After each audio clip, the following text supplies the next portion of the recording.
कृष्ण यजुर्वेद से है कठोपनिषद। प्रमुख उपनिषदों में सबसे ज्यादा उपनिषद हैं ही यजुर्वेद से।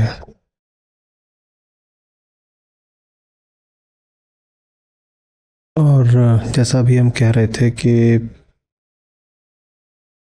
पूरे विश्व में सबसे अधिक जिन उपनिषदों की ख्याति हुई है उनमें है कठोपनिषद।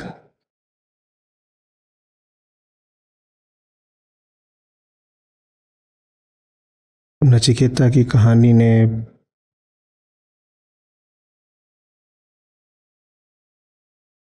राल्फ वॉल्डो इमर्सन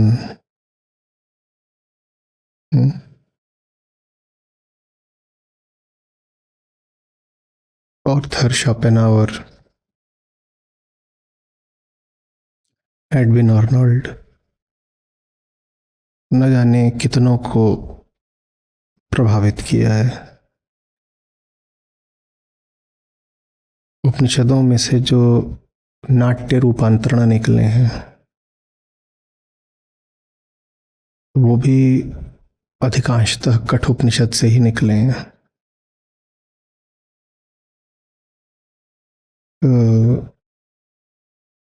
कुछ बहुत विशेष कठोपनिषद में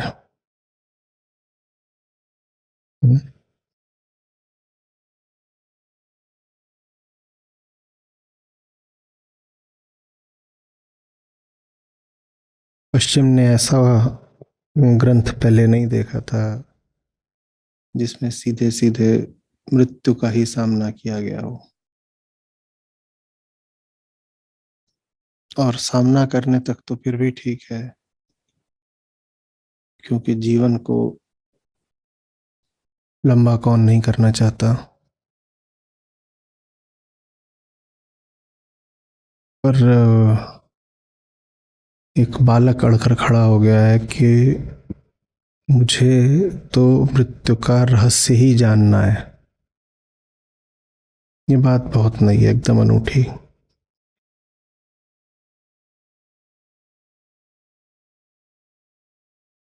पुरानी जितनी भी सभ्यताएं हुई हैं सब में ही मृत्यु एक देव रूप लेकर के मौजूद तो रही है, पर मृत्यु वहां हमेशा एक खतरे की तरह रही है, एक काली छाया की तरह जिससे बचना है, और जिसको अगर प्रसन्न भी करना है तो सिर्फ इसलिए कि उससे दूर रह पाओ।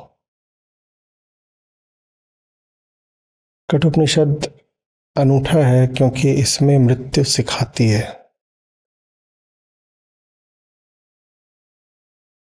यम के साथ आचार्य शब्द सिर्फ कठोपनिषद में लगता है। यहाँ यमराज नहीं है, यहाँ यमाचार्य है। ये बात अपने आप में एकदम अद्भुत है, विलक्षण है।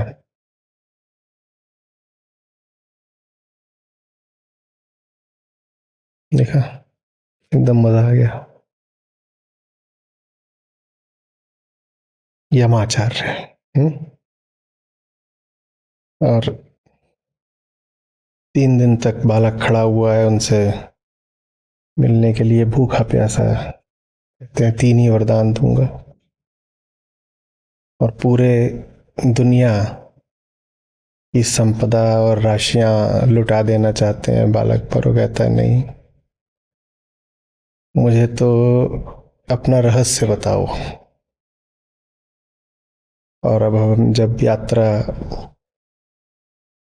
करेंगे नचिकेता के साथ, यमाचार्य के साथ, तो उसमें हम पाएंगे कि मृत्यु के सामने खड़ा था नचिकेता, और जीवन का बल्कि अमरता का रहस्य लेकर के आ गया। तो बहुत अद्भुत होने वाली है ये यात्रा। और इसलिए भी क्योंकि यहाँ एक कथा भी है। हम्म? सिर्फ सूत्र और सिद्धांत नहीं है, एक कथा भी है। यहाँ पे आपको रिश्तों के, संबंधों के तार भी देखने को मिलेंगे। क्रोध, ग्लानि, पश्चाताप, मोह भी मिलेगा और निस्वार्थ प्रेम भी देखने को मिलेगा। तो यात्रा शुभ, रोचक, शायद रोमांचक होने वाली है।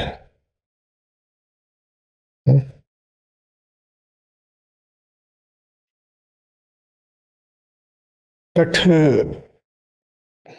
जो शब्द है अपने आप में ही बड़ा विलक्षण है।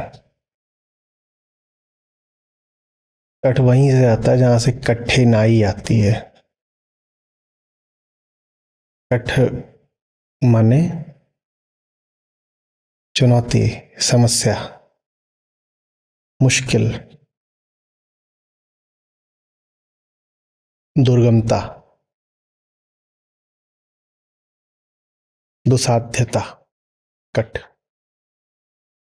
और भी अर्थ है। अब कठ एक मुनि भी हुए हैं तो उनके नाम से भी संबंधित हो सकता है। तो लेकिन मुझे कठ शब्द का यही अर्थ ज्यादा सही और सटीक लगता है, क्योंकि मृत्यु से बड़ी कठिनाई दूसरी नहीं है इंसान के लिए। आपके सामने दो कठिनाइयां रख दी जाए, एक जो भी आप बड़ी से बड़ी बता दीजिए, अपनी जिंदगी की बड़ी से बड़ी कठिनाई बता दीजिए और रख दी जाए, और उसके बगल में एक और कठिनाई रख दी जाए कि अगले 1 घंटे में मरने वाले हो। ज्यादा बड़ी कौन सी कठिनाई हो जाएगी? हुँ? तो कठ उपनिषद, मुश्किल का उपनिषद, चुनौती का उपनिषद, कठ उपनिषद। तो हम बढ़े यात्रा पर। तो उपनिषदों का एक बड़ा सुंदर नियम है कि आरंभ हमेशा शांति पाठ से होता है, और कठोपनिषद का शांति पाठ भी अनूठा है। ठीक है, तो है आप सबके पास शांति पाठ? हाँ है।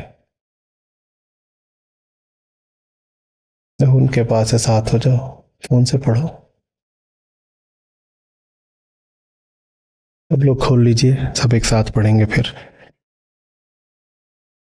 पहले 1 मिनट देख लीजिए, उच्चारण स्पष्ट कर लीजिए, फिर एक साथ सब पढ़ेंगे इसको।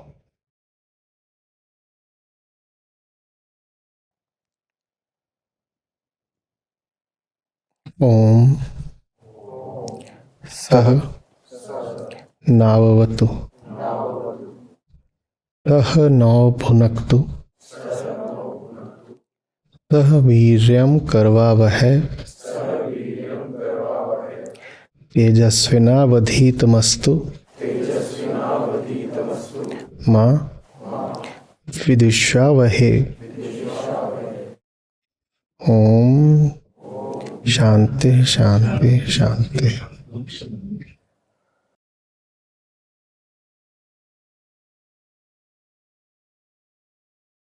गुरु और शिष्य दोनों एक साथ प्रार्थना कर रहे हैं। शुरुआत ही होती है ओम के बाद सह। सह माने साथ में, हम दोनों की एक साथ रक्षा करो। किसको प्रार्थना करी जा रही है वो स्पष्ट नहीं है, प्रार्थना अपने आप में पर्याप्त है। तो यहाँ पर पूज्य या प्रणम्य देव कौन है उसका कोई संकेत नहीं है, बस प्रार्थना है। और यही प्रार्थना के बारे में सबसे ऊंची, सबसे अच्छी बात होती है। जब भी प्रार्थना का कोई विषय होगा तो प्रार्थना में कामना होगी। जब भी प्रार्थना का कोई विषय होगा तो प्रार्थना में कामना होगी ही होगी। इसी को समझाने वाले ऐसे कहते हैं कि भीतर की कामना ही बाहर प्रार्थना का विषय बन जाती है।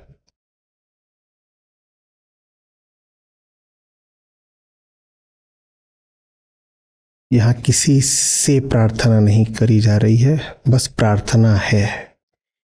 किसी के प्रति प्रार्थी नहीं है गुरु और शिष्य, बस प्रार्थी हैं। तो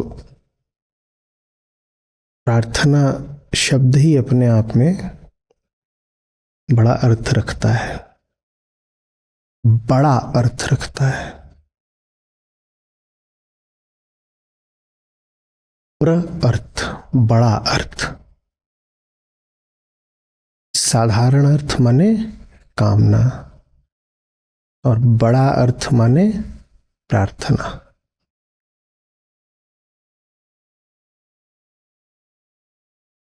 साधारण अर्थ में जो अर्थी है, अच्छा शब्द है अर्थी। साधारण कामना में जो कामनाकार है वो अपने आप को बढ़ाने, बचाने की मांग करता है। कहता है मैं जैसा हूं मैं वैसा ही और ज्यादा हो जाऊं। मैं जैसा हूं मेरे रास्ते में जो अड़चने हैं वो हट जाएं। मैं जैसा हूं मुझे सुरक्षित रखने के लिए कोई कवच मिल जाए। ये साधारण कामना होती है। इसको कहेंगे अर्थ।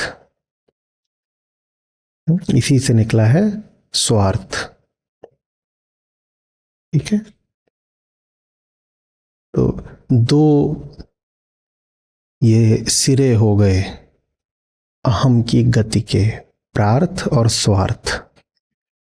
स्वार्थ माने जब अहम अपने आप को पहले बचाने और फिर बढ़ाने हेतु गति करे, वो स्वार्थ कहलाता है।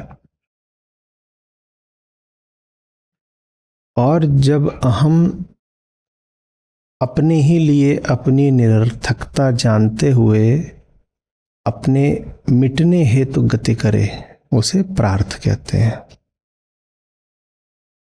तो यहां बात मिटने की हो रही है, मिटने की। ठीक है, ये प्रार्थना है।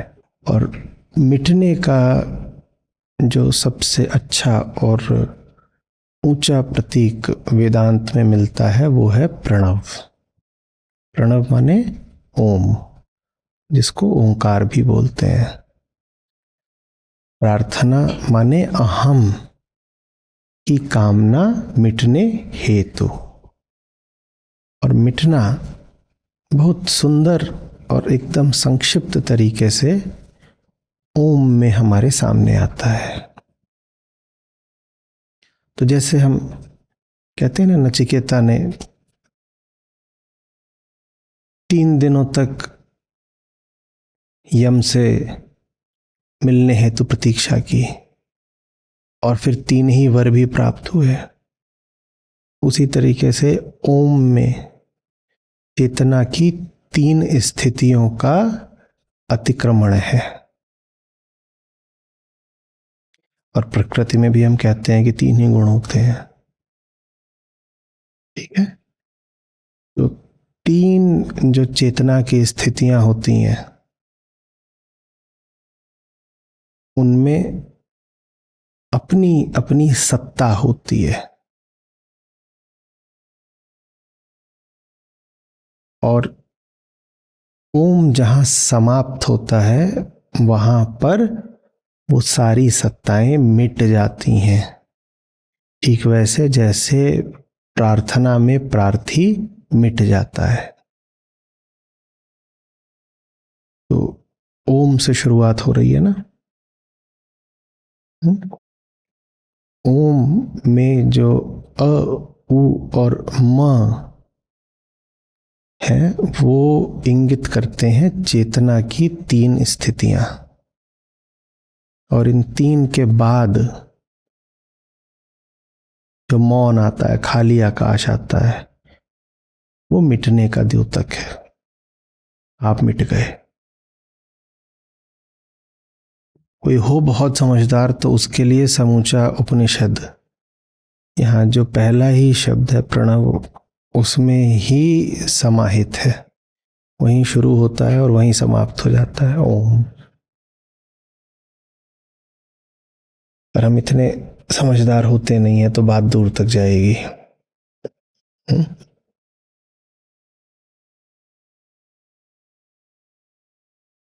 ओम, ओम समझ रहे हो? जागृत स्थिति, वो अपनी एक सत्ता रखती है। मैं हूं और जगत है, मैं हूं और जगत है। स्वप्न में भी आप होते हो और जगत होता है। अलग जगत होता है पर होता है। और सपने में आप जो होते हो वो जागृत स्थिति कि आपके अस्तित्व से कुछ अलग हो सकता है, लेकिन होते जरूर हो आप। अभी आप यहां बैठे हो, आप कुछ हो। सपने में हो सकता है कि आप हाथी हो, कुत्ता हो, बिल्ली हो, या कोई पुराना राजा हो, या आज का कोई खिलाड़ी हो। कुछ भी हो सकते हो, लेकिन होगे जरूर। या कुछ अगर चल रहा है सपने में जिसमें आप नहीं हो, तो आप वो जो कुछ चल रहा है आप उसके दृष्टा हो। और निर्लिप्त दृष्टा कभी होते नहीं, क्योंकि सपने में जो कुछ हो रहा होता है उसका आप पर भावनात्मक असर पड़ता है। तो आपकी कुछ सत्ता सपने में भी रहती है और सपने में भी कुछ दृश्य रहते हैं, माने एक जगत रहता है। और जो तीसरी स्थिति होती है चेतना की, सुषुप्ति, उसमें भी आप होते ही हो। हाँ, थोड़ा सोए हुए रहते हो, थोड़ा बीज जैसी हालत में रहते हो, पर होते तो जरूर हो। ना होते तो कितनी भी गाढ़ी नींद हो, उसमें आपका जब नाम पुकारा जाए तो कुछ देर बाद तो आप उठ ही जाते हो। यानी कोई तो होता है जो सुन रहा होता है, कोई तो होता है जिसे याद होता है कि आप हो कौन। तो चेतना की तीनों ही स्थितियों में आपकी सत्ता तो होती ही है। और प्रार्थना हमेशा यही होती है कि मेरी सत्ता मिटे। क्यों ये होती है प्रार्थना? विनम्रता दिखाने के लिए? नहीं, ये प्रार्थना सिर्फ तभी हो सकती है जब आपको दिखाई दे कि आपकी सत्ता आपके ही हित में नहीं है। नहीं तो कोई क्यों कहेगा कि कुछ भी मिटे। आपने शर्ट पहन रखी, इस पे कोई दाग लगा हो, आप कहते हो ना दाग मिटे। आपको उससे कुछ अड़चन पता चलती है तो आप कहते हो दाग मिटे। या कहीं पर कुछ रखा हो, आप उसको हटाना चाहो, ठीक है, मान लो ये हॉल है और अभी यहाँ सत्र होने जा रहा है और सत्र से पहले कुछ यहाँ रखा है, आप उसको हटाना चाहो, इससे पता क्या चलता है? उसको हटाने से जो होने जा रहा है वो बेहतर हो पाएगा। ठीक है ना? सत्र होने जा रहा हो तो आप ये तो नहीं कहते कि लाइटें हटा दो, कैमरा हटा दो, या जिस कुर्सी पर मैं बैठा हूं कुर्सी हटा दो, ऐसा तो नहीं कहते। पर हर सत्र से पहले यहाँ देखा जाता होगा और कुछ जो अनावश्यक होता होगा वो हटा दिया जाता होगा। अनावश्यक। तो अपने को हटाने की प्रार्थना भी तभी हो सकती है जब दिखाई दे कि अपना होना ही अनावश्यक है। जो अनावश्यक नहीं है उसको हटाने का तो कोई तुक नहीं बनता। और मुझ में कुछ अनावश्यक है, यहां से शुरू करना, और मैं ही अनावश्यक हूं, यहां तक पहुंचना, इसको आत्मज्ञान कहते हैं। शुरुआत कभी इससे नहीं होगी कि अहंकार ही हट जाए। शुरुआत हमेशा इससे होती है कि मेरे पास कुछ ऐसा है जो न रहे। फिर दिखाई देने लग जाता है कि जब तक मैं वैसा हूं जैसा हूं, तब तक मेरे पास जो है उसको रहना पड़ेगा। और अगर सचमुच मुझको वो हटाना है जो मेरे पास है, तो मुझे ही हटना पड़ेगा।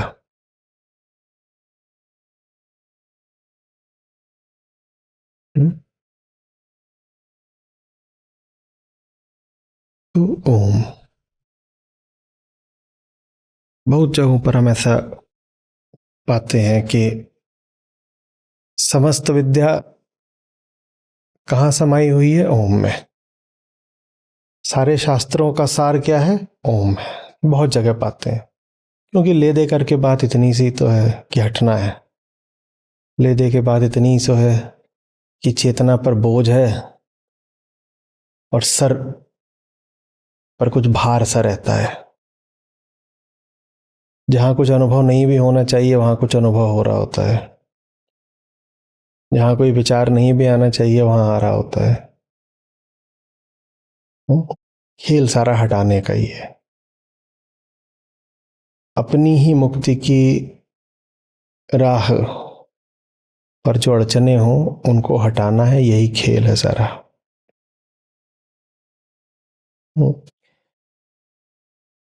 तो अपने आप को हटाना है। और ये भी दिखाई दे रहा है कि बड़ी अतार्किक हो जाएगी बात अगर मैं कहूं कि मुझे ही स्वयं को हटाना है।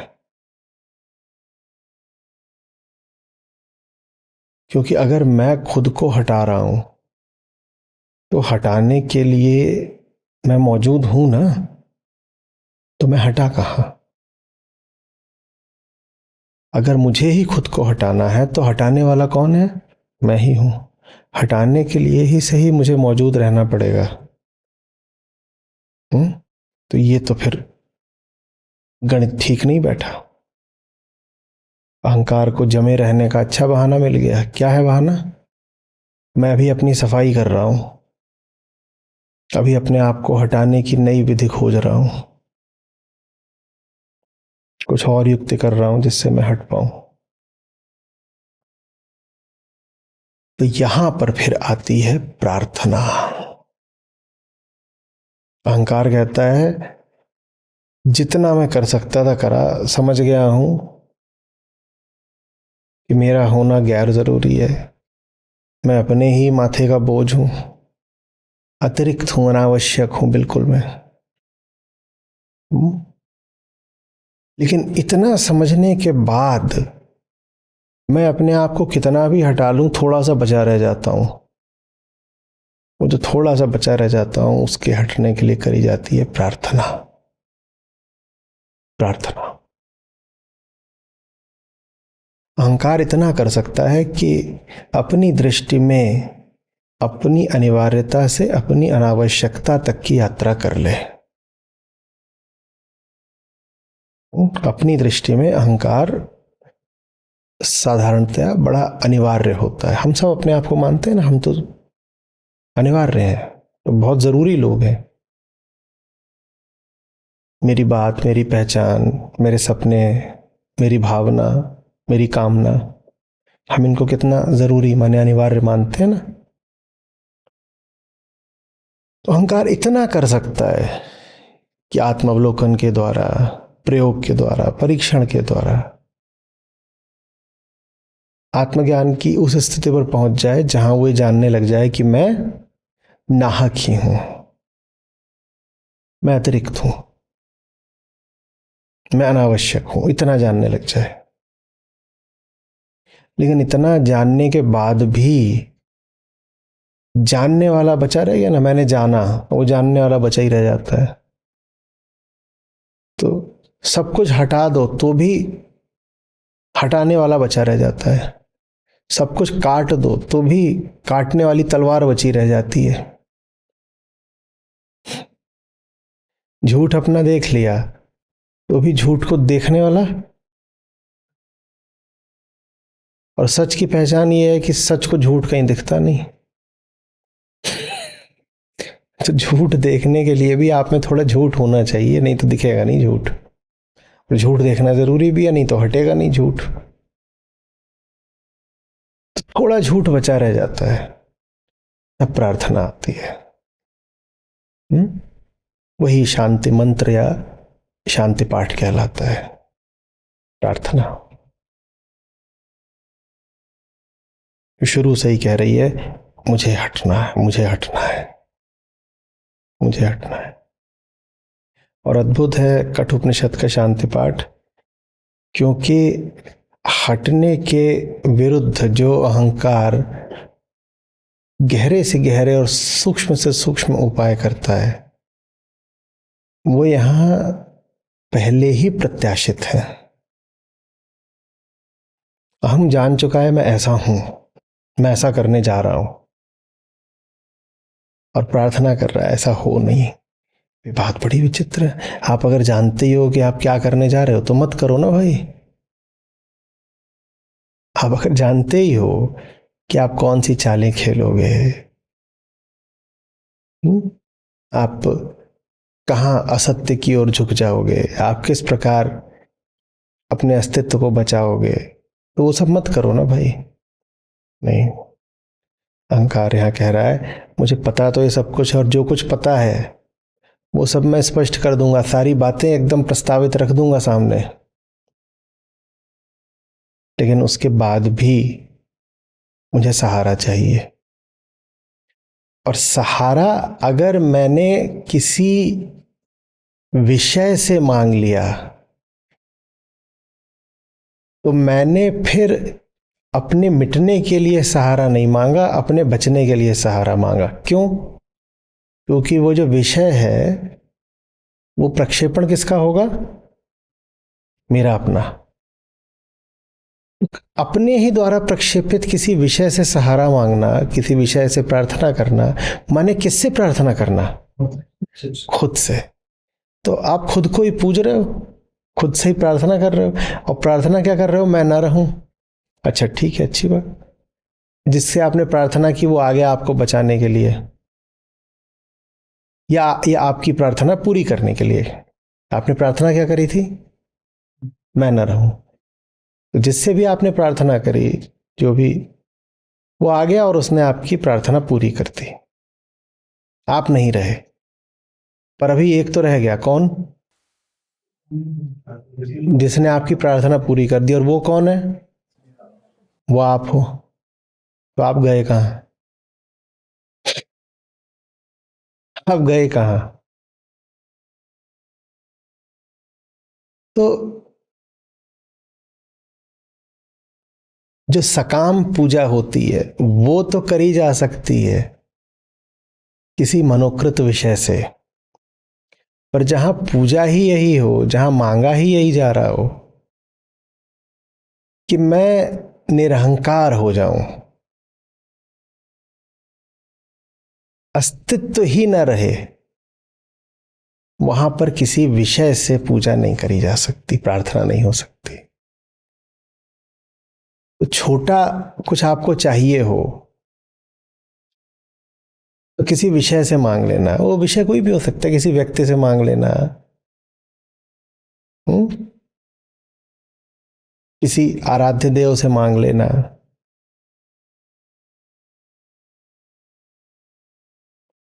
लेकिन अगर जो ऊंची सबसे और आखिरी चीज है वही चाहिए हो तो उसको किसी से मत मांगना। इतनी विनम्रता रखना कि कह दो कि मैं इतना होशियार होता अगर कि जानता कि किससे मांगना है, तो किसी से क्यों मांगता, खुद ही कर लेता ना। तो मैं मांग तो जरूर रहा हूं, लेकिन किसी से नहीं मांग रहा, बस मांग है। और मांग भी यही है कि मैं न रहूं। और ये मांग करने से पहले मैंने एक शर्त पूरी कर दी है कि मैं जो अधिकतम कर सकता था मैंने कर लिया, और अब करा नहीं जाता, तो अब मांग रहा हूं। जहां तक मैं आ सकता था आ गया, इसके आगे अगर मैं जाऊंगा तो मैं ही जाऊंगा ना, बचा रह जाऊंगा, तो कोई फायदा नहीं है। एक बार मैंने कहीं पर लिखा था कि if you are silent you still are, if you are silent you still are. और खेल सारा किस बात का है कि जो मेरा होना है वो न रहे।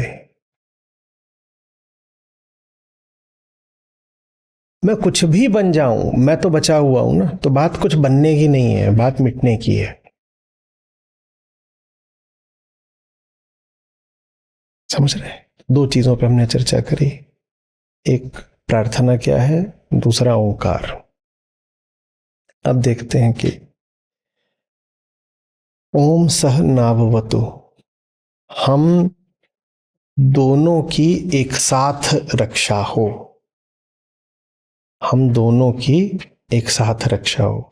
अब ये क्या बात है? गुरु और शिष्य दोनों मिलकर के प्रार्थना कर रहे हैं कि हम दोनों की एक साथ रक्षा हो। ये बहुत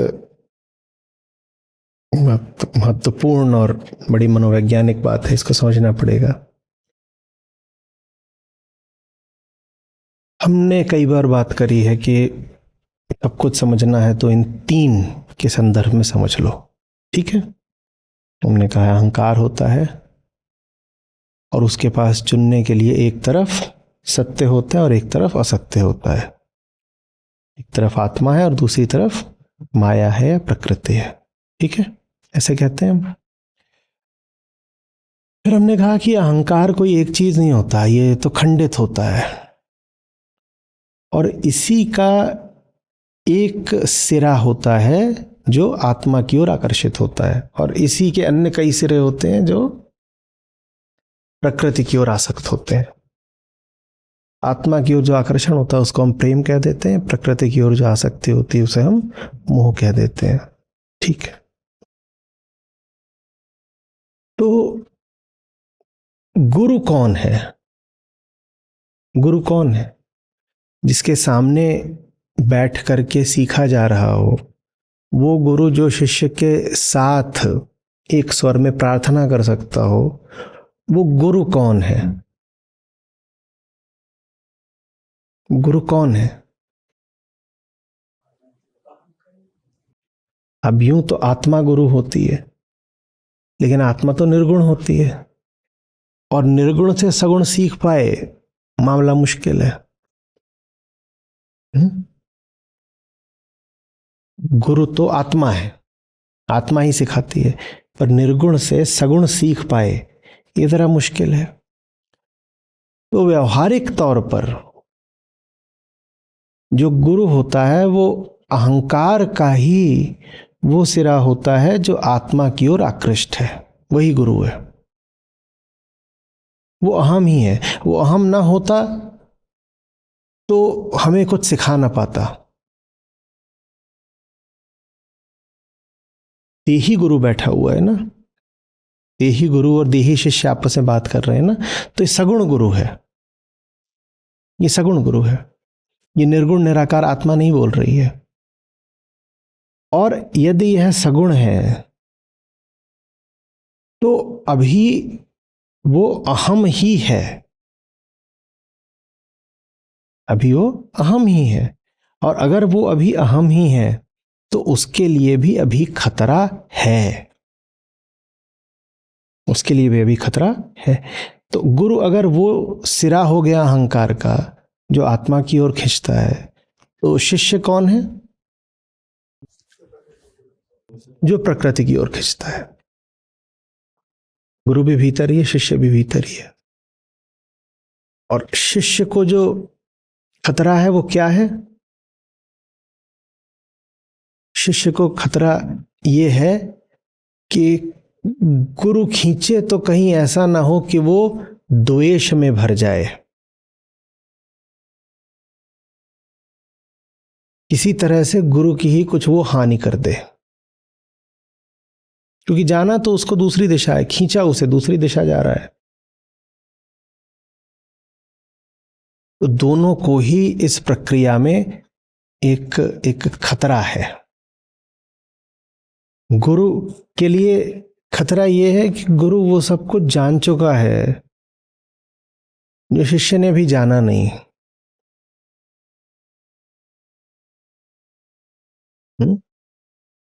तो गुरु को किसी बिंदु पर ये लग सकता है, जो बात इतनी सरल है, स्पष्ट है, उसको बताने में मैं क्यों समय लगाऊं, और शिष्य इतनी अड़चन खड़ी करता है, इसको क्यों और कितना समझाऊं।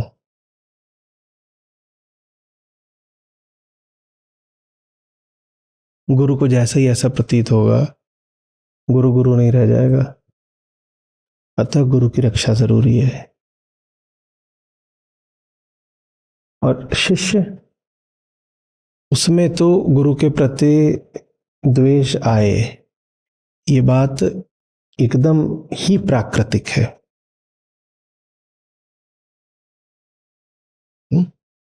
और जब शिष्य में गुरु के प्रति द्वेष आएगा तो शिष्य और ज्यादा गहरे गड्ढे में गिर जाएगा। तो इसलिए शिष्य की रक्षा आवश्यक है, उसमें द्वेष ना आ जाए, वो अपनी चाल न चलने लग जाए, अपने तर्क न गढ़ने लग जाए। तो दोनों फिर मिलकर कहते हैं ओम सहनाववतु, हम दोनों की रक्षा हो। हम दोनों ही, ये जो सीखने सिखाने की प्रक्रिया है, इसमें हम दोनों ही खतरे में हैं। दोनों के लिए खतरे थोड़ा अलग अलग तरीके के हैं, लेकिन खतरे दोनों के लिए। हम दोनों की रक्षा हो। आगे जो होने जा रहा है वो कोई साधारण काम नहीं है। मृत्यु से गुजरना है। मृत्यु से ज्यादा भयंकर अहंकार के लिए कुछ होता नहीं। अहंकार किसी भी तरह की प्रतिक्रिया कर सकता है। मृत्यु से गुजरना माने क्या? ज्ञान की जो प्रक्रिया है वही है मृत्यु से गुजरना। ज्ञान का क्या अर्थ होता है? इस झूठी मान्यता से मुक्त हो जाना कि तुम अभी जीवित हो। इस झूठी मान्यता को हटाना कि प्रकृति द्वारा संचालित जो तुम्हारी गतिविधियां हो रही हैं उनको ही जीवन कहते हैं। यही ज्ञान है। तुम जैसे हवा चलती है, पानी बहता है, उसी तरीके से पाँव से गति करते हो, उसी तरीके से हाथों से गति करते हो, और उसी तरीके से मानसिक गतिविधि करते हो। उसी तरीके से भीतर हृदय और फेफड़े गति करते हैं, और विचार और भावनाएं गति करते हैं, और इन्हीं गतियों को हम मान लेते हैं कि हम जीवित हैं। तो ज्ञान आपको दर्शा देता है कि जीवित हो नहीं, ये सब तो प्राकृतिक काम में चलते रहते हैं, इनसे जीवित कैसे मान लें आपको। तो ज्ञान का अर्थ ही होता है फिर जीवन के मिथ्यात्व को देखना। माने ज्ञान ही मृत्यु है। ज्ञान आपको दिखा देता है कि जिंदा तो हो ही नहीं, तो ज्ञान मार देता है। ज्ञान मार देता है। जहां कहीं भी ज्ञान की प्रक्रिया चलेगी वहां समझ लो कि आप मृत्यु के सम्मुख आओगे ही आओगे। और अहम के लिए मृत्यु से भयानक कुछ और होता नहीं। माने ज्ञान बड़ा भयानक होता है। अहंकार के लिए ज्ञान बहुत भयानक होता है। अब समझ में आ रहा है ज्यादातर लोग ज्ञान शब्द से इतना घबराते क्यों हैं?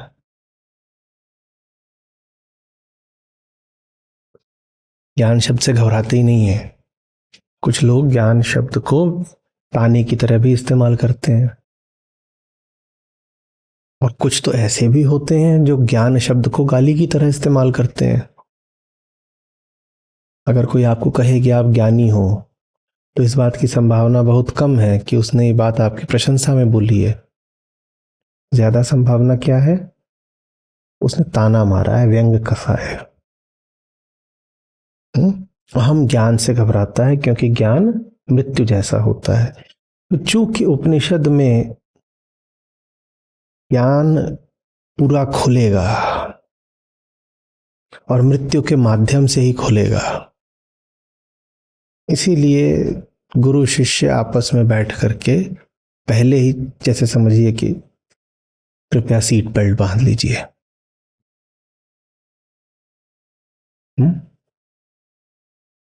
और खास तौर पर इसलिए क्योंकि मौसम खराब होने की आशंका है।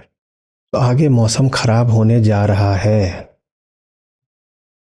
और इसीलिए कई तरह के शांति पाठ हैं उपनिषदों में।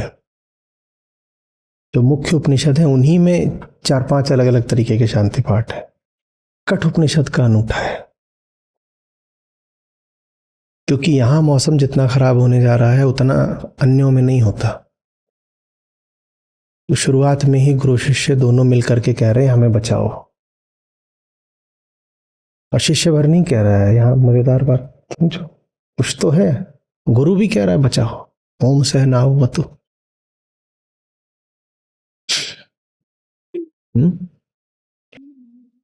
नौ भुनक्तु।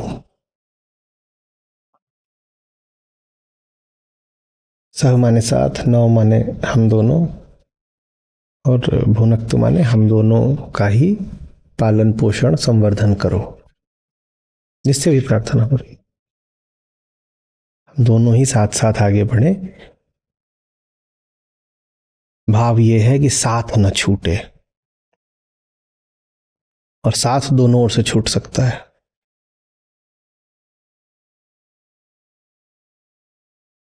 शिष्य के पास भागने के पर्याप्त कारण है, और गुरु के पास भगाने के पर्याप्त कारण है। मृत्यु सामने आए और शिष्य न घबराए, ऐसा कैसे हो सकता है? और गुरु अगर किसी भी क्षमता का है तो वो शिष्य पर तो मौत बन के ही गिरेगा, और शिष्य किसी भी तरीके से अपनी जिंदगी बचाने के लिए कुछ ना कुछ इधर उधर भागेगा, ढूंढेगा अपने लिए कहीं से कुछ।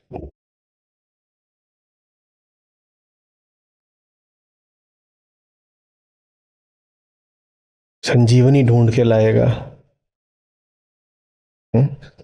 गुरु एक माहौल बनाएगा, वो उस माहौल से बाहर कुछ खा पी के आ जाएगा। ये किसी तरह से छटपटाहट में अपने प्राण बचाने के प्रयास है।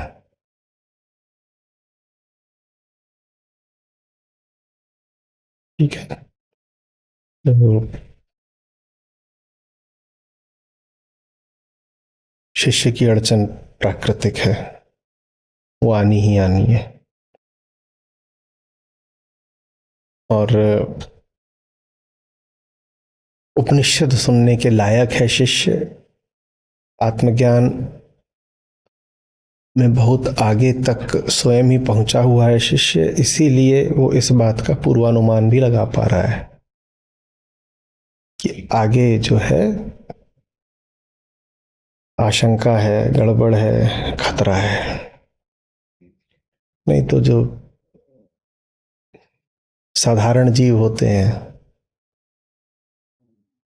वो जब ज्ञान की प्रक्रिया में प्रवेश करते हैं तो उन बेचारों को तो पता भी नहीं होता कि कहाँ घुस गए।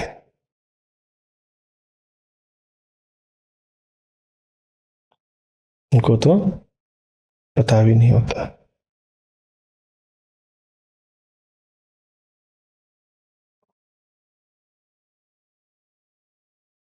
इधर फंस गए, ये क्या हो गया?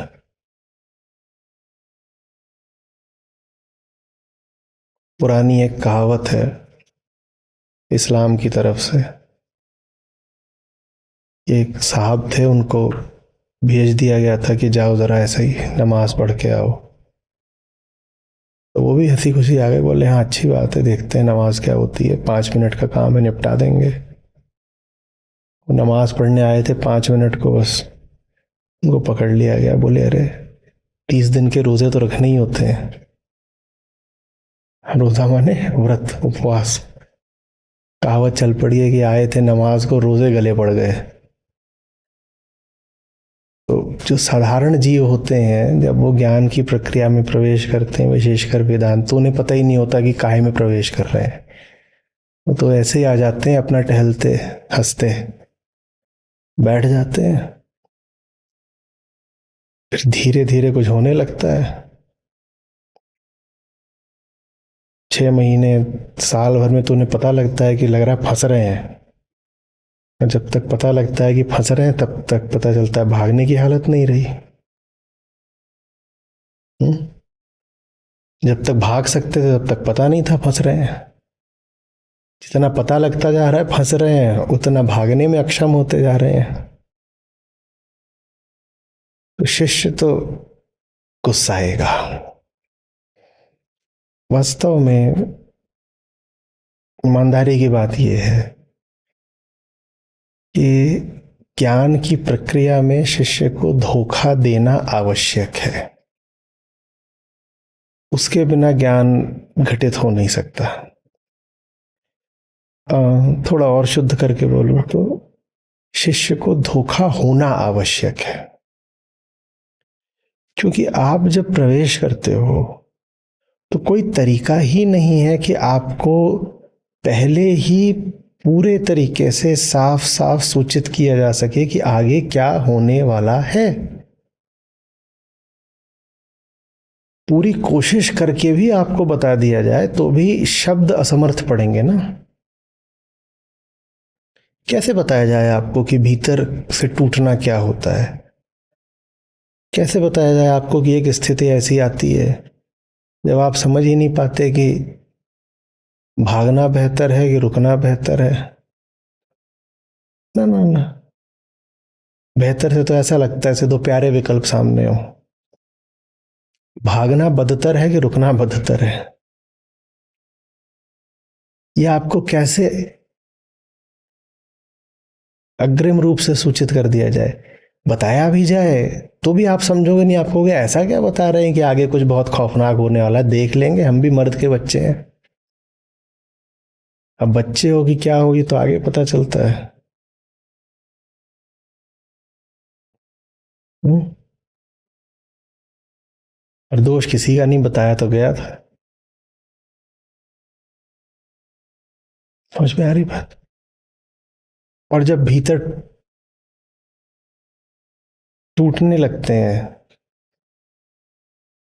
इतनी ईमानदारी तो होती नहीं कि कहें कि अगर दर्द हो रहा है तो हमारा ही दोष है, और अगर दर्द हो रहा है तो आगे हमारा ही लाभ है। इतनी हम में नहीं ईमानदारी होती। हम्म? जब दर्द होता है तो किसी न किसी पर तो भड़ास निकालनी है, किसी न किसी को तो दोषी बनाना है। दोषी कौन बनेगा? गुरु ही बनेगा। तो गुरु महाराज इसीलिए शुरू में ही प्रार्थना कर रहे हैं कि बचा दो, सीधे यम से सामना कराने जा रहा हूं।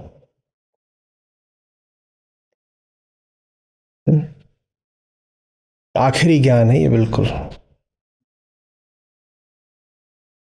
शिष्य इसमें फनफनाए नहीं, ऐसा तो होने ही नहीं वाला। तो पहले ही गुरु ही प्रार्थना करे ले रहा है कि बचाना। अरे बात समझ में? अपनी स्थिति का आप लोग थोड़ा ख्याल कर लो। देखो यहाँ पर जो जो जो शिष्य है वो उच्चतम कोटि का है, और तब भी यह पूर्व विदित है, मैंने पहले से पता है कि क्रोध उठेगा, द्वेष उठेगा। कह रहे ना यहाँ पे, माँ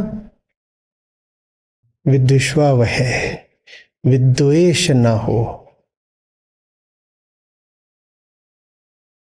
विद्वेष उठेगा, मां माने न हो,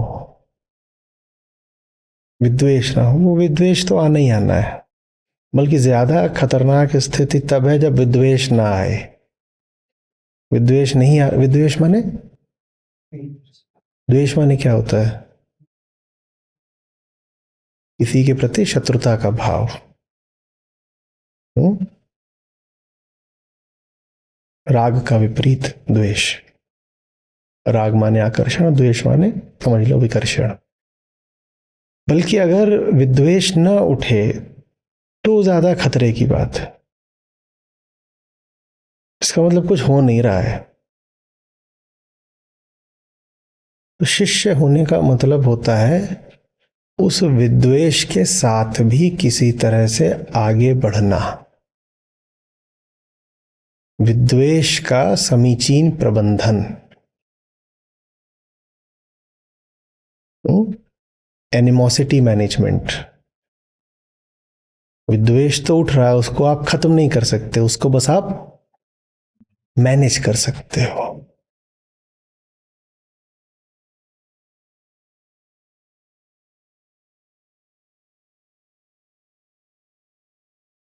सह वीर्यम करवावह। गुरु की आप यहां विनम्रता देखिए। विनम्रता क्या है? जो बात है सच्ची वो गुरु यहां पर कहे दे रहा है, सत्यनिष्ठा है। मैं भी सीखूं, ये भी सीखे, हम दोनों सीखें, हम दोनों एक साथ सीखें। वीर से यहां आशय है विद्या का प्रकाश। विद्या का प्रकाश हम दोनों को एक साथ उपलब्ध हो।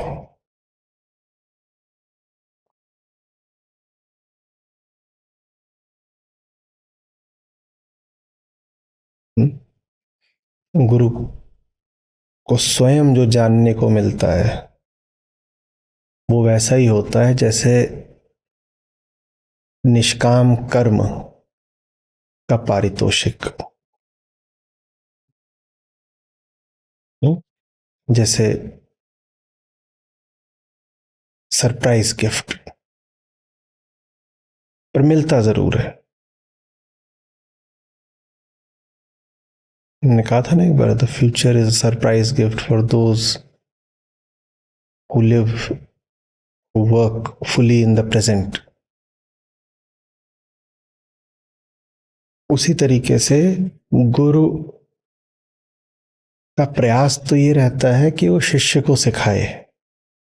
अपने लिए तो क्या ही मांग रहा है, लेकिन इस प्रक्रिया में गुरु को मिलता ये है कि वो स्वयं सीख जाता है, वो स्वयं सीख जाता है।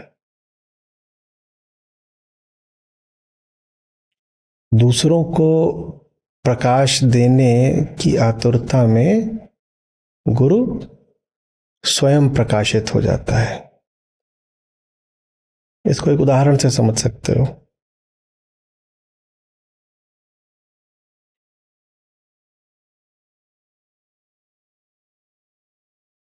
ये प्रकाश स्रोत है मान लो एक, ठीक है, ये एक प्रकाश स्रोत है, और उधर मान लो अंधेरा है। ये वो दो सिरे हो गए जिसको एक को आत्मा और एक को प्रकृति बोल देते हैं हम, ठीक है। इधर प्रकाश है, उधर अंधेरा है।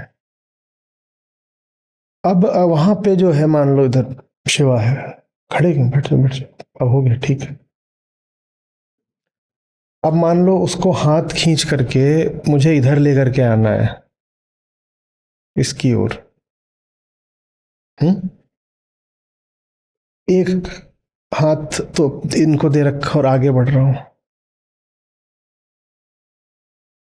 तो शिवा को अंधेरे से प्रकाश की ओर लाने में शिवा से ज्यादा प्रकाश किसको मिल जाना है? प्रकाश के हमेशा ज्यादा पास कौन रहेगा? क्योंकि इधर को जाना है ना और ऐसे खींच रहा हूं, तो उसको इधर को लाना है तो मुझे भी और इधर को बढ़ना पड़ेगा ना। समझ में आ रही है बात? तो सह वीर्यम करवावहै, हम दोनों में एक साथ विद्या संबंधी उत्थान हो।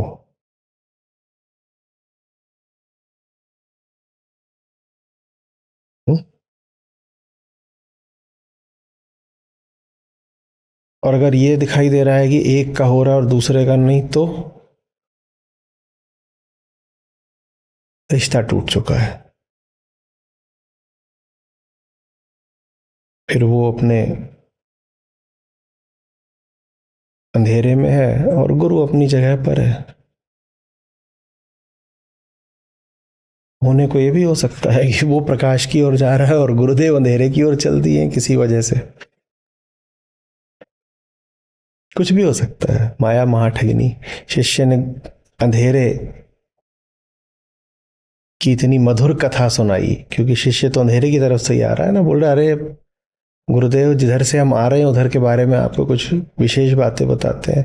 शिष्य ने अंधेरे की ऐसी मधुर कथा बताई कि गुरुदेव स्वयं ही अंधेरे की ओर चल दिए। बोले अच्छा, हमें तो पता ही नहीं, हम तो इधर ही बैठे रह गए। अंधेरे में इतने तरीके के रस होते हैं, हम तो जानते ही नहीं थे। हम भी जरा टहल के आते हैं, वैसे भी हमारा क्या बिगड़ जाएगा अंधेरे में, हम तो प्रकाशमुखी जीव हैं। तो ये आत्मविश्वास लिए हुए गुरुजी चल दिए उस तरफ को। और बाद में बस उनकी चीखें सुनाई दी उधर से। जैसे कोई किसी अंधेरी गुफा में प्रवेश कर जाए बिना जाने कि उसमें है कौन। अंदर घुस गया और थोड़ी देर में उस अंदर से चीखें सुनाई दे रही हैं, अब कुछ हो नहीं सकता। किसने कहा था घुसने को? घुसे इस उम्मीद में थे कि अंदर कुछ हीरे मोती होंगे या कुछ और अंदर शेरनी बैठी हुई थी।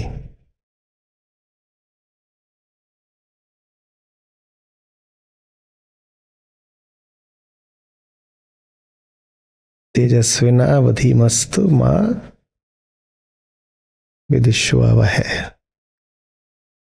हम दोनों में एक साथ तेजस्विता का संचार हो और हम दोनों कभी भी एक दूसरे के प्रति द्वेष भाव न रखें। अहम और आत्मा का यही संबंध है और हमें ये याद रखना है। हम आत्मा के बिना जी नहीं सकता और आत्मा से अधिक वो किसी से द्वेष नहीं रखता।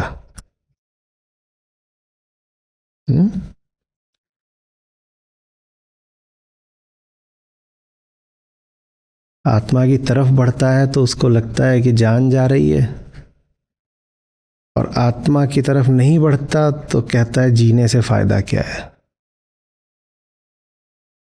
जैसा वो जीता है वैसा उससे जिया नहीं जाता, और आत्मा की तरफ बढ़ता है तो कहता है कि जान ही चली जाएगी। तो उसकी बड़ी विचित्र स्थिति होती है।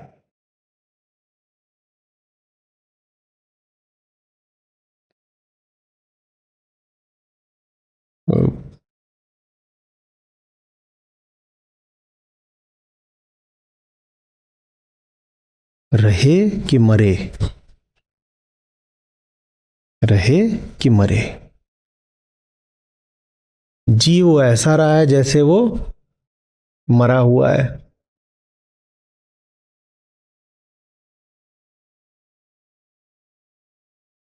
और जीवन की ओर बढ़ता है तो मौत निश्चित है। तो वो बेचारे की बड़ी उलझन रहती है, क्या करे क्या करे। आत्मा को छोड़ सकता होता तो उसने छोड़ ही दिया होता, पर छोड़ भी नहीं पाता है। आत्मा को छोड़ने का मतलब होगा अपने आप को जड़ घोषित कर देना। आत्मा से कुछ रिश्ता है तभी तो अपने आप को आत्म बोल पाता है ना। अहम, मैं, अगर आत्मा को एकदम ही छोड़ दिया तो जड़ हो जाएगा, तो छोड़ भी नहीं सकता, अस्तित्वगत मजबूरी है, मैं बोलना है, तो कम से कम अभिनय तो ये करना ही पड़ेगा कि आत्मा से है रिश्ता कुछ।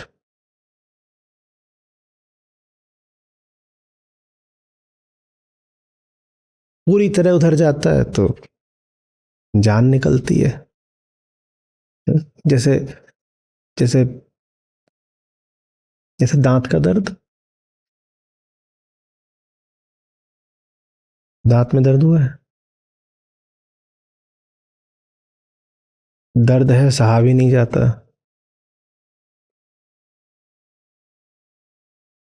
और डेंटिस्ट है यमाचार्य, न दर्द के साथ रहा जाता है, न यमाचार्य को सहा जाता है।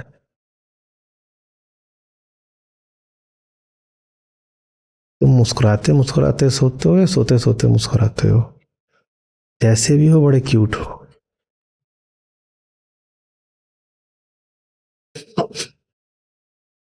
यमाचार्य सुनते ही मुस्कुरा दिया एकदम। नींद में। इतना की कौन सी स्थिति में हो अभी? जागृत, स्वप्न, सुषुप्ति, कि बिना माइक के बोल रहे हो?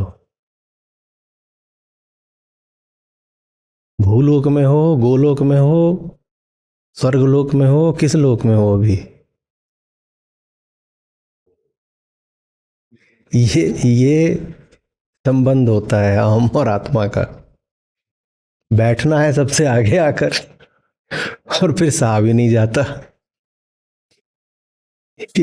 सबसे आगे वाली सीट पे बैठे बिना रहा भी नहीं जाता, और बैठने के बाद जो गुजर रही है वो सहा भी नहीं जाता।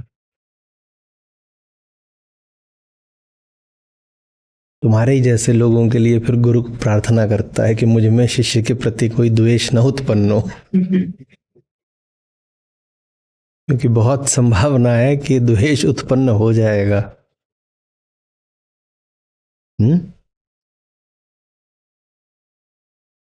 बैठो बैठो बैठो बैठो। ठीक, अब जग गया। यमाचार्य पीछे से आ रहे थे।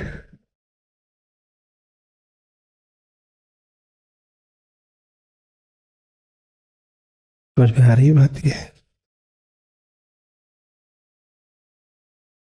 शिष्य की तकलीफ ये कि मामला इतना कठिन क्यों है,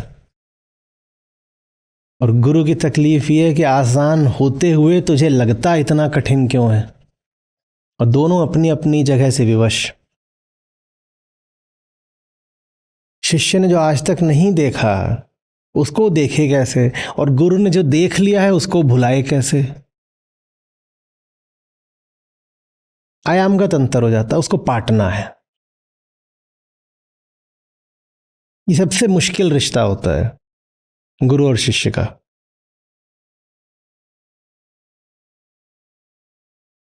हम शिक्षक और छात्र की बात नहीं कर रहे, हम प्रशिक्षक और प्रशिक्षु की बात नहीं कर रहे हैं, हम गुरु और शिष्य की बात कर रहे हैं।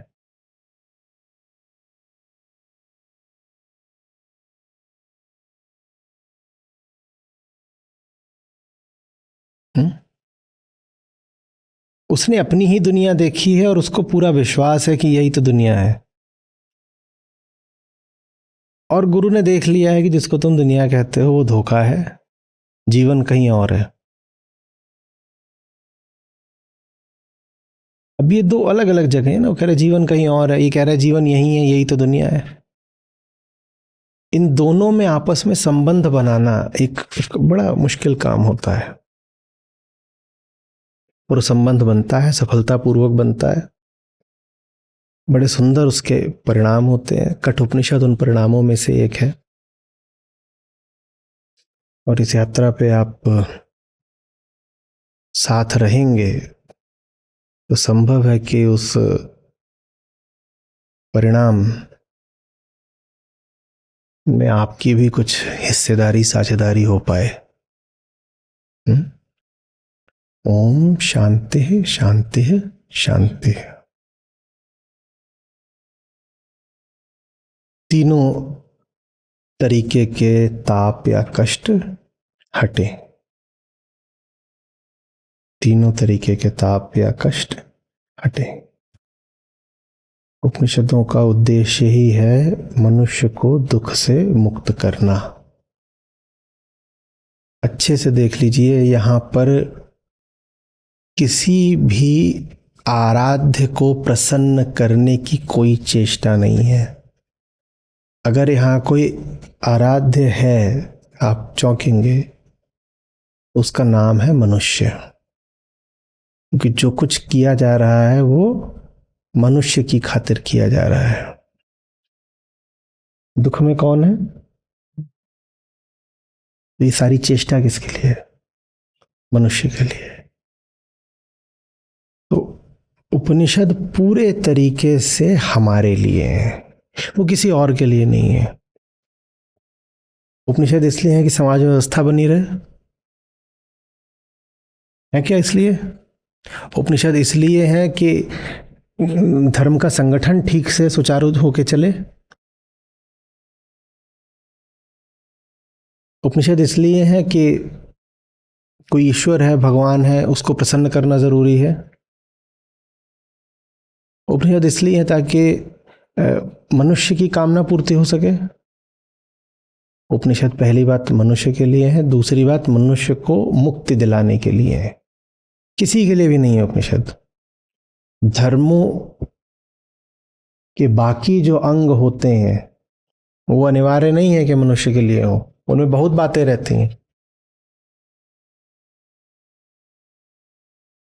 बहुत जगहों पर हो जाता है कि मनुष्य की जिंदगी इसलिए है ताकि वो किसी ऊपरी शक्ति को प्रसन्न कर सके। अब बहुत जगह ऐसा पढ़ोगे कि बंदे तुझे तो दुनिया में भेजा ही इसीलिए गया है ताकि तू अपने मालिक को खुश कर सके, उसकी सेवा कर सके, उसकी प्रार्थना करे, इबादत करे। उपनिषदों में ऐसा कुछ नहीं है। क्या तुम्हें पृथ्वी पर किसी और के लिए नहीं भेजा गया है, कोई भेजने वाला नहीं है, तुम ही अंत हो। अंत माने हाँ, मंजिल हो, टारगेट हो, objective. Man is the objective, और यहां कोई उद्देश्य नहीं है। और जो मैन है, मनुष्य है, उसकी बेहतरी किस में है? ये उपनिषद ने पहचान के कहा, उसकी कामना पूर्ति में नहीं, उसको निष्काम कर देने में। कामना की पूर्ति में नहीं, कामना से मुक्ति में।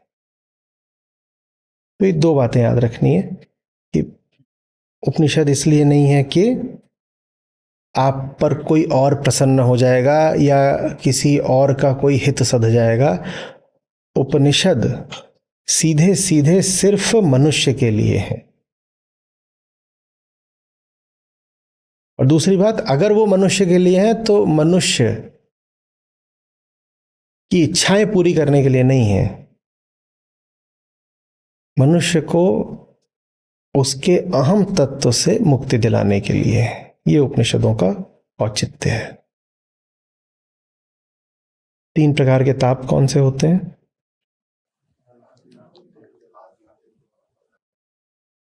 आधे भौतिक ताप कौन से होते हैं?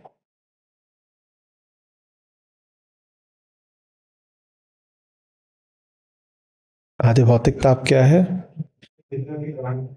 इसका कारण पता हो। भौतिक और दिख रहा हो कि ये रहा कारण, मुझे कारण पता हो। कारण हो नहीं, कारण पता हो। कारण पता हो। कारण पता हो माने मुझे लगता हो कि मुझे कारण पता है। उदाहरण के लिए उदाहरण दो। हाथ में दर्द, और आपको कारण पता है कि आपका हाथ दीवार से टकरा गया था तो दर्द है, ठीक है। अब उसके पीछे कारणों में जाओगे तो और बहुत सारे न जाने क्या कारण निकल सकते हैं, लेकिन आपके संतोष के लिए आपको इतना पता है कि आपके हाथ में दर्द है क्योंकि हाथ दीवार से टकरा गया था, इतना आपके लिए पर्याप्त है कि हाँ हाथ में दर्द है, टकरा गया। ये आधे भौतिक ताप है। या आप परेशान हो क्योंकि आपका पैसा चोरी हो गया। कोई पूछे कि क्या परेशानी है, बोलो पैसा चोरी हो गया। ठीक है, और पैसा चोरी हो गया उसका भी कारण बता दो, कह रहे हैं आपके कुछ कानून व्यवस्था ठीक नहीं है, ये सब। या ये कि मैंने जरा सी लापरवाही कर दी थी तो कोई आके उठा ले गया। ये आधे भौतिक ताप है। आधे दैविक ताप क्या होते हैं? कारण पता ना हो पर पता किया जा सकता है। भौतिक ही कोई घटना घटी है जो आपको अनुकूल नहीं लग रही है अपने, तो आप दुखी हो रहे हैं। लेकिन यहाँ आपको कारण पता करने की कोई सामर्थ्य नहीं है। जब सामर्थ्य नहीं है तो आपने क्या कह दिया कि ये तो शायद देवताओं की मर्जी है, एक्ट ऑफ गॉड है, मैं नहीं जानता क्यों हुआ है। जब मनुष्य नहीं जानता तो उस चीज में वो फिर अपनी धार्मिक कल्पनाएं ले आ देता है अपने अज्ञान को छुपाने के लिए। उदाहरण के लिए आपको नहीं पता कि सूर्य ग्रहण क्यों होता है, तो आप सीधे सीधे ये नहीं बोलोगे कि सूर्य ग्रहण मुझे पता ही नहीं क्यों होता है। आप क्या बोल दोगे? और भारत में ही नहीं, दुनिया की सब सभ्यताओं में ग्रहण को लेकर के कहानियां बनाई गई। ये होता है, वो होता है, फलाना देवता है वो बीच में हाथ लगा देता है, या कि फलाना कोई कुपित हो गया तो उसने ऐसा कर दिया, ये कर दिया। ये बहुत रोचक बात है कि कहीं भी ये नहीं कहा गया कि हमें पता ही नहीं। कहीं भी नहीं कहा गया हमें नहीं पता। पृथ्वी सूर्य के इर्द गिर्द घूमती है या सूरज पृथ्वी की, कभी किसी ने नहीं कहा कि हमें नहीं पता। सबने कहा, हम बताते हैं ना। और कैसे घूमती है वो भी बता दिया। बोले सूरज आता है घूमने के लिए, सूरज छोटी चीज है, पृथ्वी बड़ी है, और सूरज के पास एक रथ है, उसमें 7 घोड़े जुते हुए हैं, सब पूरा बता दिया। एक एक बात बता दी। कोई नहीं निकला जो बोल दे कि हमको पता नहीं है। ये आधे दैविक ताप हैं वो भी प्राकृतिक कारणों से ही। लेकिन आपको कारण चूंकि पता नहीं है, इसीलिए आप देवों को कारण बता देते हो, कहते हो कि वो उसकी वजह से हुआ, उसकी वजह से हुआ है। जैसे कि आज से अगर कुछ 100 साल पहले आपको कोई बीमारी लगी होती बैक्टीरियल, तो वो आधे दैविक ताप माना जाता। आज के समय में वो बीमारी कौन सा ताप मानी जाएगी? आधे भौतिक। ठीक है। फिर आता है आध्यात्मिक ताप। उपनिषद वास्तव में उनके ही लिए हैं जिनको ये आध्यात्मिक ताप है, क्योंकि उपनिषदों से उनको कुछ मिल नहीं जाने वाला जिन जो अभी आधे भौतिक आधे दैविक स्तर पर ही अटके हुए हैं, जिसके लिए जीवन की समस्या ही यही है। नया मोबाइल फोन लेना है, पैसे पूरे नहीं पड़ रहे, वो उपनिषद आके क्या करेगा? ऐसा नहीं कि उपनिषदों से लाभ देंगे नहीं, पर उपनिषदों तक उसके आने की संभावना ही बड़ी कम है। उपनिषदों से लाभ उसको मिलता है जिसको ताप होता है बिना किसी कारण के। आधे भौतिक आधे दैविक दोनों में कारण होता है। कि परेशान हो, कोई वजह है। आध्यात्मिक ताप का कोई कारण नहीं होता। आप दुखी हो बिना किसी वजह के, बेचैनी है, पर कोई पूछे वजह बताओ, आप बता नहीं सकते, उसे कहते हैं आध्यात्मिक ताप। जितना आप अपने आप को जानते हो आत्म, उतने में ताप के कारण का कुछ पता नहीं लग रहा। तो ताप निश्चित रूप से आप जितना जानते हो स्वयं को, उससे आगे कहीं पर बैठा हुआ है, तो आध्यात्मिक है। आध्यात्मिक ताप के लिए उपनिषदों के अलावा कोई दवाई नहीं। आधि भौतिक ताप ऐसा है कि उपनिषदों से तो चला ही जाएगा, बिल्कुल, उपनिषद तो हर ताप की काट है, लेकिन आधे भौतिक ताप और चीजों से भी चला जाता है, भले ही थोड़ी देर को। आपका आधे भौतिक ताप हमने कहा इसलिए था कि आपको नया मोबाइल लेना है, मिल नहीं रहा। आप उपनिषदों की शरण में आ जाए तो वहां तो ये हो जाएगा कि देखो, अपने आप से पूछो कि तुमको चाहिए किस लिए, सचमुच चाहिए भी है कि नहीं चाहिए, और ये सब बातें आप अपने आप से पूछो तो ठीक है। उससे हो सकता है कि आपके भीतर जो जलन हो रही थी वो ठंडी पड़े, ठीक है। लेकिन ये भी तो हो सकता है कि उपनिषद की जगह कोई आपको 20-40 हज़ार रुपये पकड़ा गया और उतनी पैसा कम पड़ रहा था मोबाइल में, आप जाके मोबाइल ले आए। कुछ नहीं तो महीने भर के लिए तो जो ये आपका आधे भौतिक ताप था ये चला ही गया। तो उस तरह की चीजों के लिए फिर उपनिषद की कोई विशेष उपयोगिता नहीं रहती है, क्योंकि उपनिषद से बहुत नीचे और बहुत सस्ते उपाय से भी काम चल जाता है। इसी तरीके से आधिदैविक ताप है, वो भी है तो भौतिक ही स्तर का ना। आप परेशान हो, आपको एक बुखार आ रहा था, कोई कारण नहीं पता चल रहा था, तो आपने कह दिया था कि ये जरूर आधिदैविक है। अब जैसे बुखार बिना बताए आया था, वैसे ही बिना बताए वो चला भी गया, मिट गया ताप। मिट गया ताप, बिना उपनिषद के ही मिट गया ताप। बहुत तरह की होती हैं बीमारियां, आती हैं कई दिनों तक या कुछ हफ्ते परेशान करती हैं और फिर वो स्वयं ही गायब हो जाती हैं। मिट गया ना ताप, उपनिषद तो लगे भी नहीं।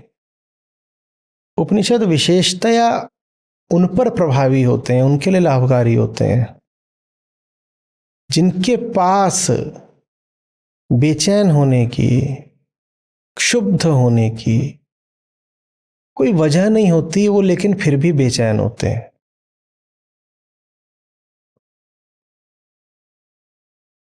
समझ में आ रही है? बाकी दोनों प्रकार के ताप अन्य माध्यमों से, अन्य उपायों से भी मिटाए जा सकते हैं। आध्यात्मिक ताप ऐसा है जो उपनिषद के अलावा किसी तरीके से नहीं मिटता है।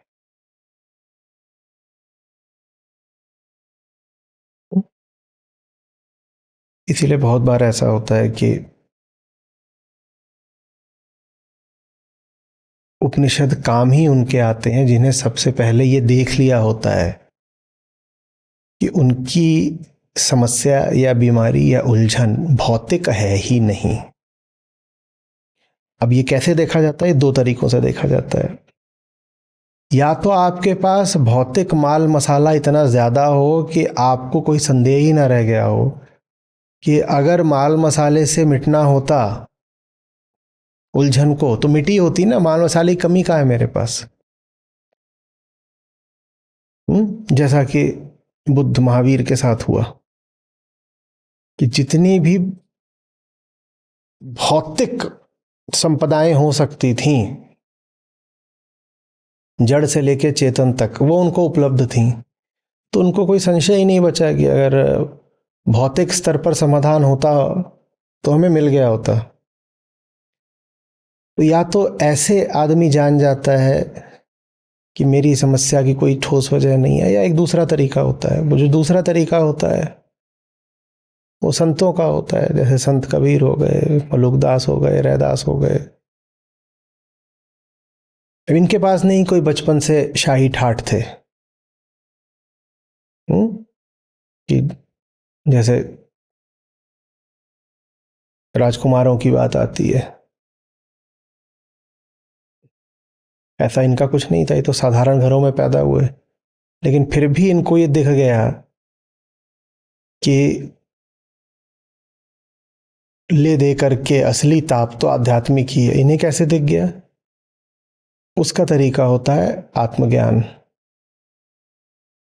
तो या तो अनुग्रह हो कि आपको संयोग ने ही यह दिखा दिया कि भौतिक लाभ से कुछ बहुत पा नहीं लेना है।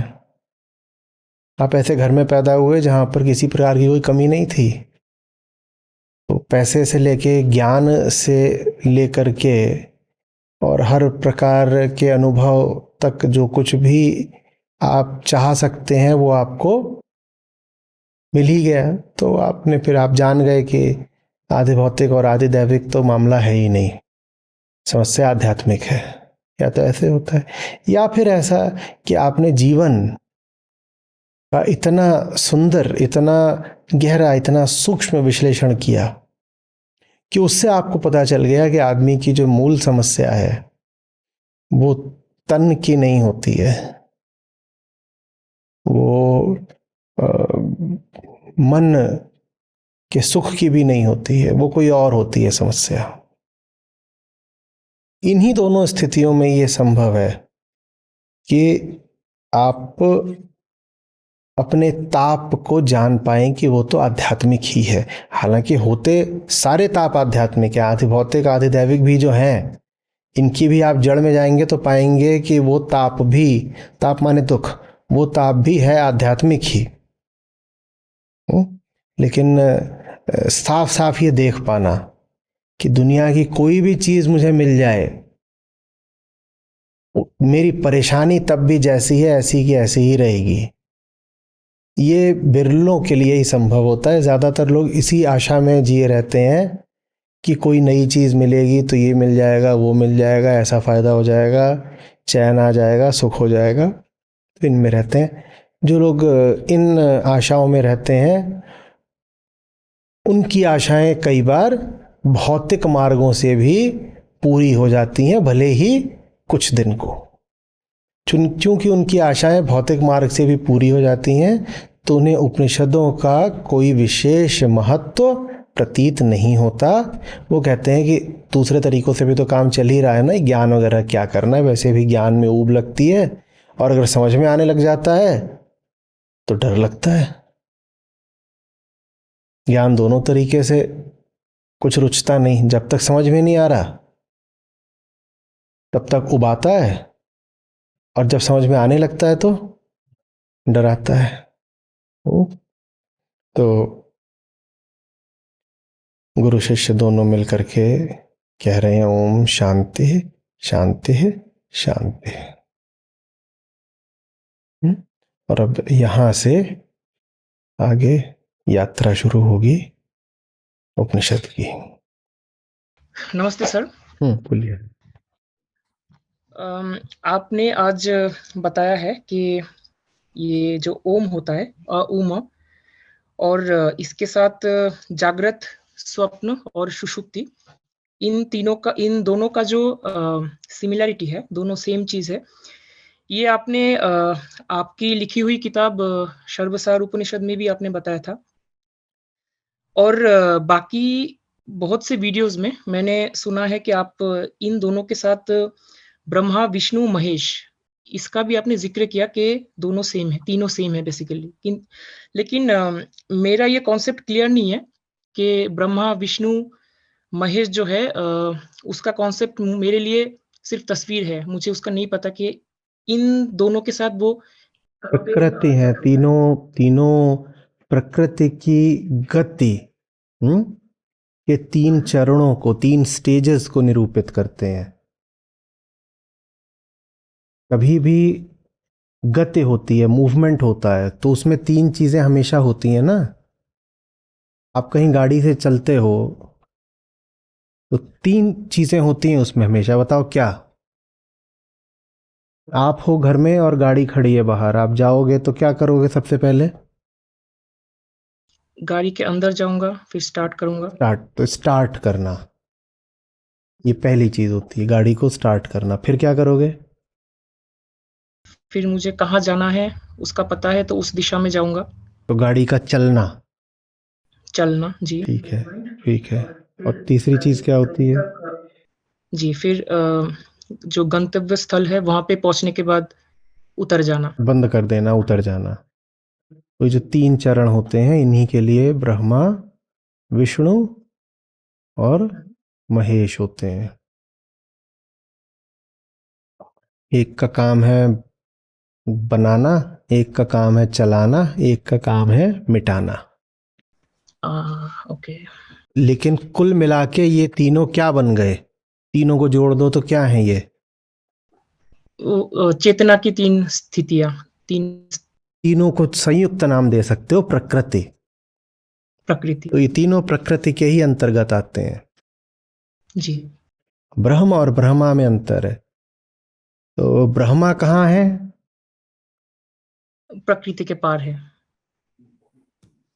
अभी बात हुई ना, ब्रह्मा कहाँ है? ब्रह्मा ओके, हाँ, प्रकृति के अंदर है। और ब्रह्म कहाँ है? वो प्रकृति के बाहर है। हाँ, बहुत अंतर आ जाता है।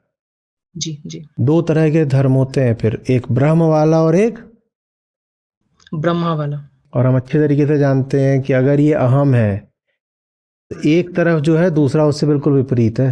एक तरफ सत्य और एक तरफ असत्य है। जी बिल्कुल। हम्म? जी। इसीलिए शिव और शंकर में भी अंतर देखना आवश्यक है। हम्म। हम्म? इसीलिए शिव सूत्र होते हैं। और आदि शंकर ने बोला शिवोहम। जी। नाम उनका क्या था? शंकर। पर बोल क्या रहे हैं? मतलब समझ रहे हो ना? हाँ, शिव क्या है? सत्य मात्र, आत्मा मात्र। जबकि शंकर क्या है? वो प्रकृति को, हाँ, वो प्रकृति को अंततः एक विश्राम प्रलय की स्थिति में ले आ देने वाले हैं।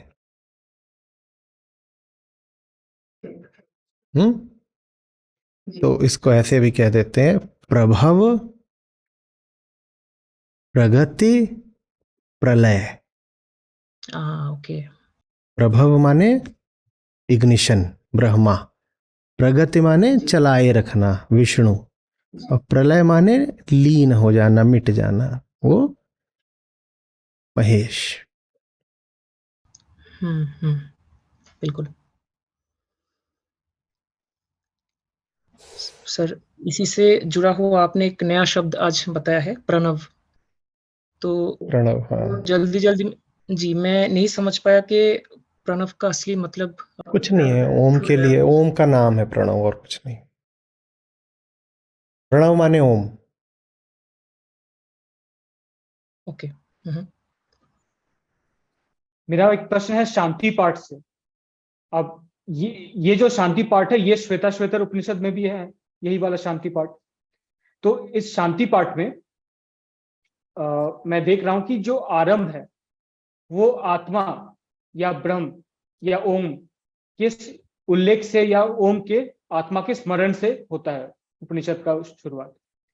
तो ये मुझे कोई सांयोगिक घटना नहीं लगती, क्योंकि मैंने जितना आपसे वेदांत समझा है वो ये है कि कर्ता, कर्म और कर्मफल, कर्ता में ही कर्म के परिणाम यानी कर्मफल का बीज होता है, कर्ता ही कर्मफल होता है। तो यहां पर ऋषि ने उपनिषद जो कि एक कर्म है उसका शुरुआत यानी कर्ता शुरुआत ही आत्मा से करी है, आत्मा के उल्लेख से। तो एक सूक्ष्म तरीके से उपनिषद अपने शुरुआत में ही निष्पत्ति पर पहुंच गया जब उसका आधार ही आत्मा पर रखा गया। तो इस पर थोड़ा एक zen उक्ति है, if you want to reach start from the destination.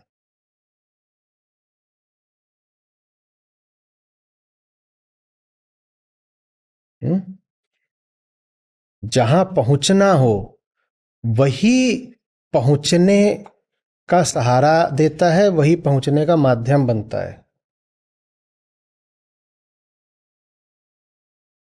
संसार में कहीं पहुंचना हो तो वहां से शुरू करना पड़ता है जहां तुम हो,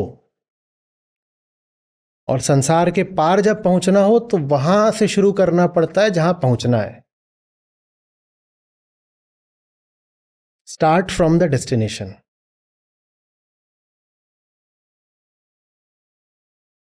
ओम जब बोलोगे तो ओम ही बाकी आगे की सारी यात्रा पूरी कराएगा, अपने दम पे नहीं होनी है।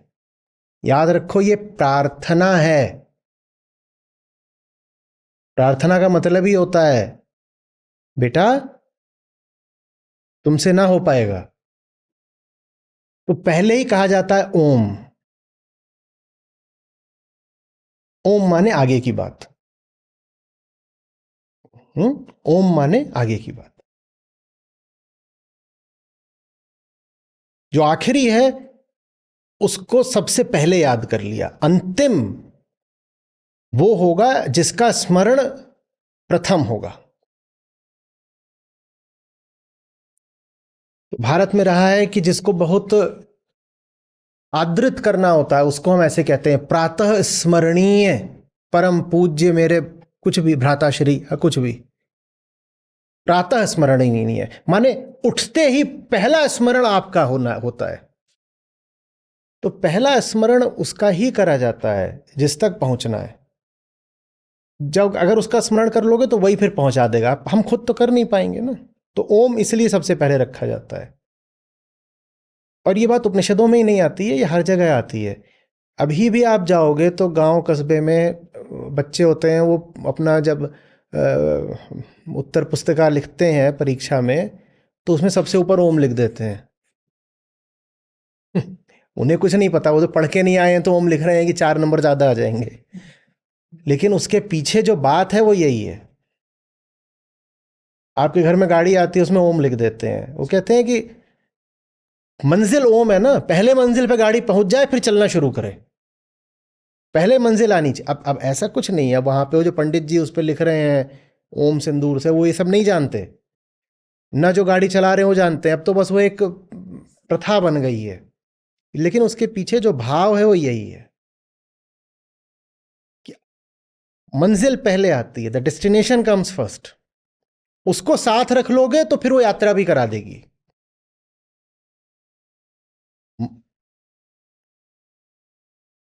समझ में आ रही है बात? यात्रा करनी हो तो मंजिल को पहले हृदय में धारण कर लो, और वही जो फिर तुम्हारे दिल में बैठ गई है वही तुमसे फिर यात्रा करवा देगी। अपने बूते तो यात्रा नहीं कर पाओगे। यही प्रतीक है इस बात का कि रावण तक जाने के लिए समुद्र को लांघ पाए हनुमान, क्योंकि हृदय में राम पहले ही बैठे थे, राम जानकी दोनों ही बैठे थे। तो जानकी तक पहुंचने के लिए जानकी का पहले हृदय में होना जरूरी है। जहां तक जाना है पहले उसको यहां धारण करो भीतर, फिर वहां पहुंच जाओगे।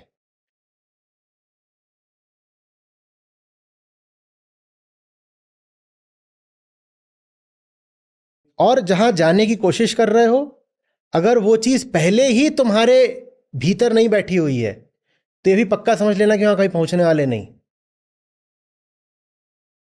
फिर बन जाओगे अश्वत्थामा कि काल में निरंतर बस यात्रा करते रहोगे, पहुंचोगे कहीं नहीं।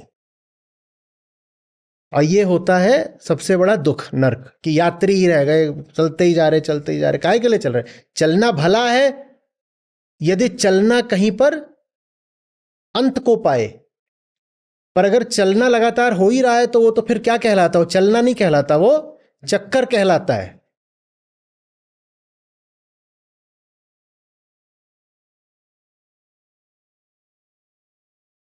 आपने बताया था कि गुरु गुरु भी ये प्रार्थना कर रहे हैं, तो श्री कृष्ण एक शब्द का इस्तेमाल करते हैं, योग भ्रष्ट।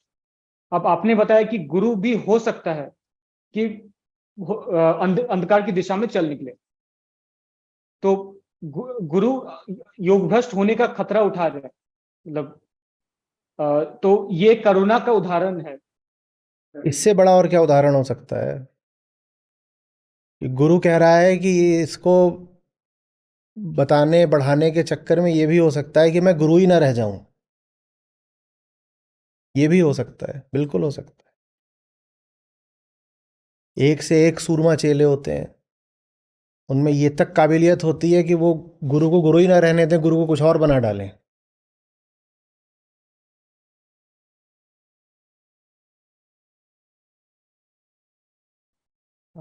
बस ये एक आखिरी बात, ये प्रश्न नहीं है, बस एक आपने बताया कि अहम आत्मा के बिना नहीं रह सकता और आत्मा के साथ भी नहीं रह सकता, क्योंकि तो उससे मुझे गीत याद आया कि पुराना गीत है, मिलो ना तुम तो हम बताए, मिलो तो आंख चुराए।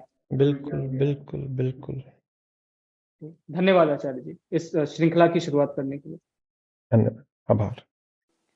सूरा सोई सराहिए, लड़े मुक्ति के हेत। सूरा सोई सराहिए, लड़े मुक्ति के हेत। पुरजा पुरजा कट पड़े, तो भी न छाड़े खेत रे साधो, तो भी न छाड़े खेत। सूरा नाम रखाए के, अब क्यों डरना वीर। सूरा नाम रखाए के, अब क्यों डरना वीर। अड़े रहना मैदान में, सम्मुख सहना तीर रे साधो, सम्मुख सहना तीर।